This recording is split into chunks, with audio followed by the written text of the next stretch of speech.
আল্লাহর নবী সাল্লাল্লাহু আলাইহি ওয়াসাল্লাম বলেন, নি'মাতানি মাগবুনুন ফীহিমা কাসীরুম মিনান নাস, আস-সিহহাতু ওয়াল ফারাগ।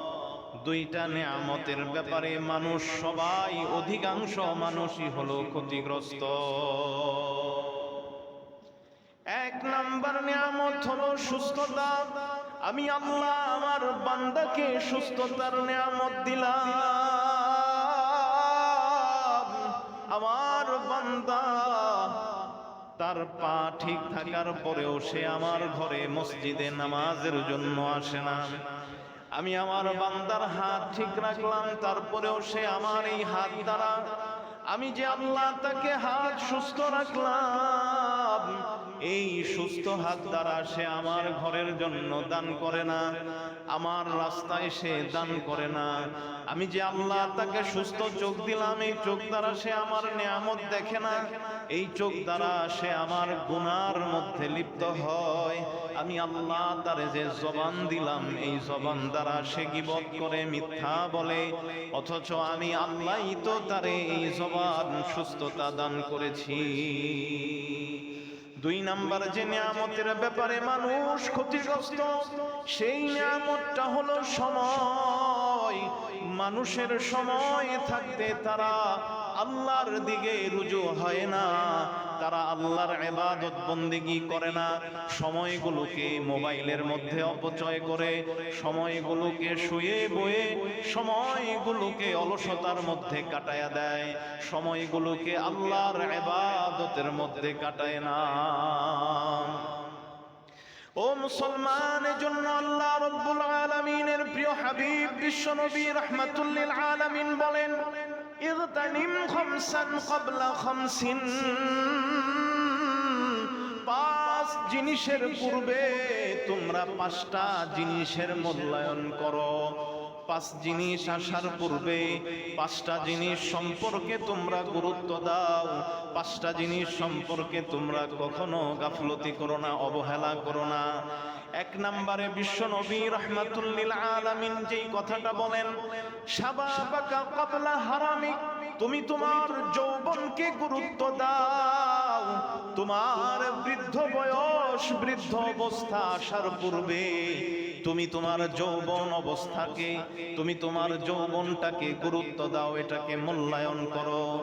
যৌবনটাকে তুমি আমি আল্লাহর গুনার মধ্যে কাটায়া দিও না, আল্লাহর নাফরমানির মধ্যে তুমি তোমার যৌবনটাকে কাটায়া দিও না, বরং তুমি তোমার যৌবনটাকে আমি আল্লাহর ইবাদতের মধ্যে কাটায়া দাও।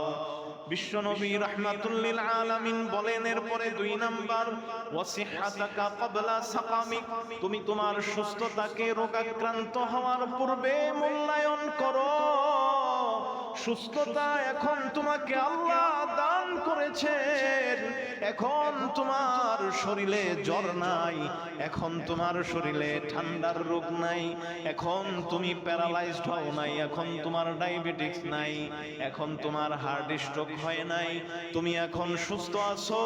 এই সুস্থতার নিয়ামতকে কদর করো রে মুসলমান। সুস্থতার নিয়ামত কদর করে আল্লাহর ঘরে তুমি তোমার জীবনটাকে ইবাদতের মধ্যে কাটাও।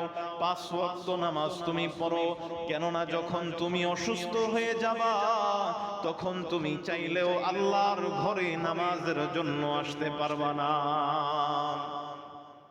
তুমি সুস্থ আছো, এখন তুমি রোজ মক্তবে এসে অথবা এশার পর এসে হুজুরদের কাছে কোরআন শিখো, নামাজ শিক্ষা অর্জন করো। যখন তুমি অসুস্থ হয়ে যাইবা, হাজার চাইলেও তুমি কোরআন শিখতে পারবা না, হাজার চাইলেও তুমি তখন নামাজ শিখতে পারবা না। এই যুবক, এখন তোমার শরীরকে আল্লাহ সুস্থ রাখছে, অসুস্থ হওয়ার পূর্বে কোরআনটাকে শিখা নাও।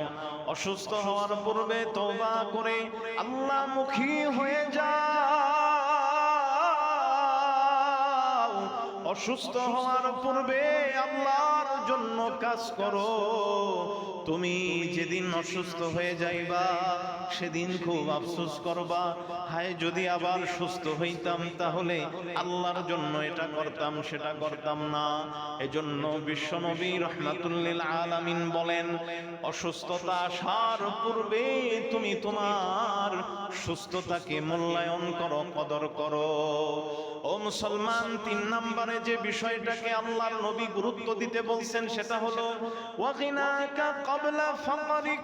তুমি তোমার সম্পদ যখন আল্লাহ তোমাকে দান করছেন, যখন তুমি সম্পদশালী, যখন তুমি ধনী, এই ধনাঢ্য অবস্থাকে তুমি গুরুত্ব দাও, মূল্যায়ন করো।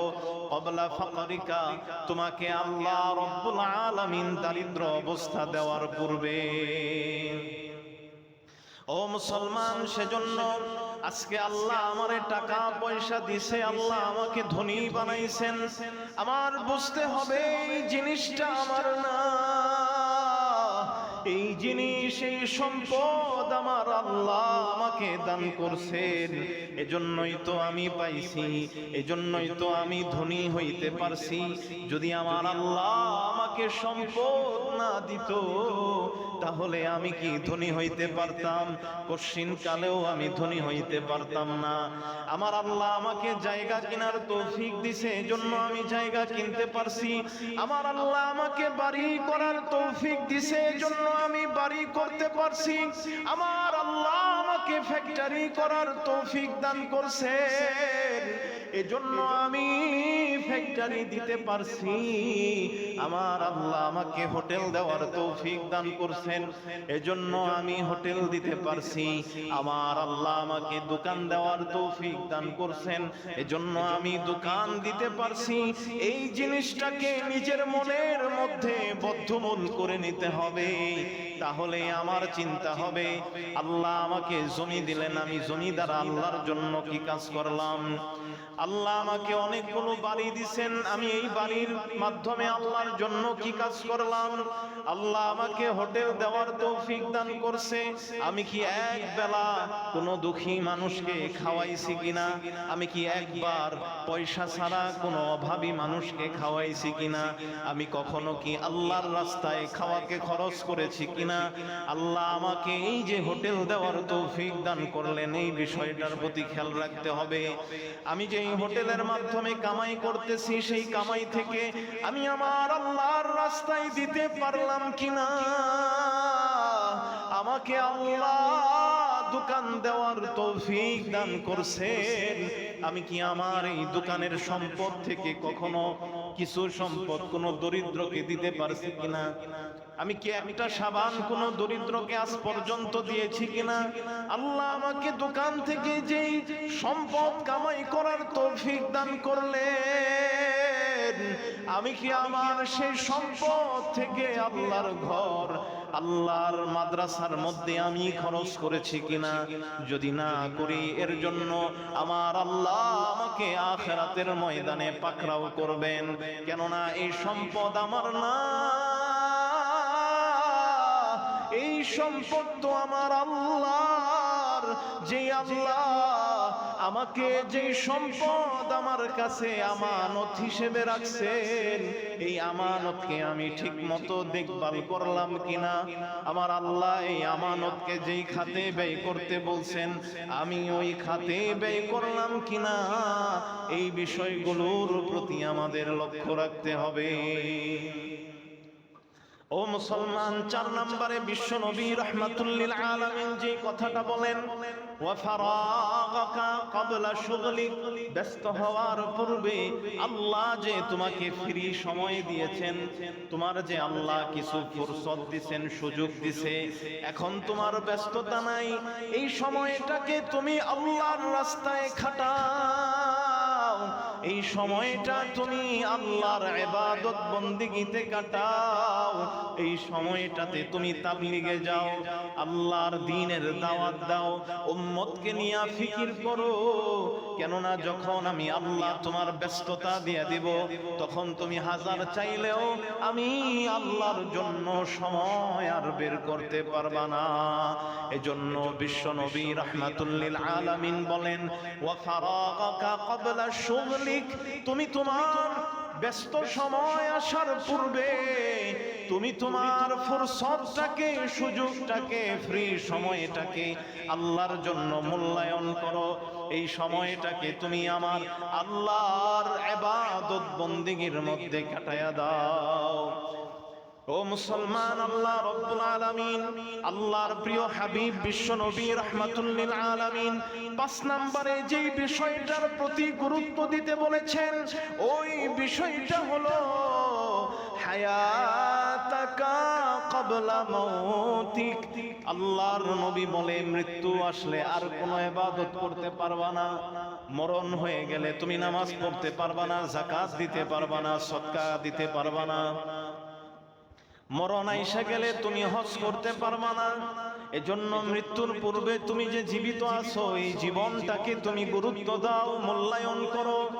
আল্লাহর রাস্তায় এই জীবনটাকে কাটায়া দাও। তুমি তোমার জীবনের মধ্যে লক্ষ্য করো, তোমার জীবনের কতটুকু অংশ তুমি আল্লাহর রাস্তায় দিলা, কতটুকু অংশ তুমি ইবাদত বন্দেগী করলা। তুমি তোমার এই হায়াতের মধ্যে আল্লাহর ঘর নির্মাণ করতে পারলা কিনা? তুমি তোমার এই হায়াতের মধ্যে সদকায়ে জারিয়া স্বরূপ একটা মাদ্রাসা করতে পারলা কিনা? যদি এইগুলা করতে পারো, মৃত্যুর পরেও তোমার আমলনামায় সওয়াব যেতেই থাকবে। মরণের পরেও তুমি কবরে বসে শান্তি পাইবা। এই যে মাদ্রাসা করলা, এই যে মসজিদ করলা, মৃত্যুর পরে তোমার কবরে তোমার আমলনামায়ের সব যাইতে থাকবে। আল্লাহ এর ওসিলায় তোমার কবরটাকে প্রশস্ত করে দিবে। আল্লাহ এর ওসিলায় তোমার কবরটাকে জান্নাতের বাগান বানায়া দিবে। ও মুসলিম নরনারী, এজন্য নিজের জীবনটাকে আমরা আল্লাহর রাস্তায় খরচ করার চেষ্টা করি, আল্লাহর জন্য মসজিদ মাদ্রাসা নির্মাণ করার চেষ্টা করি। 5টা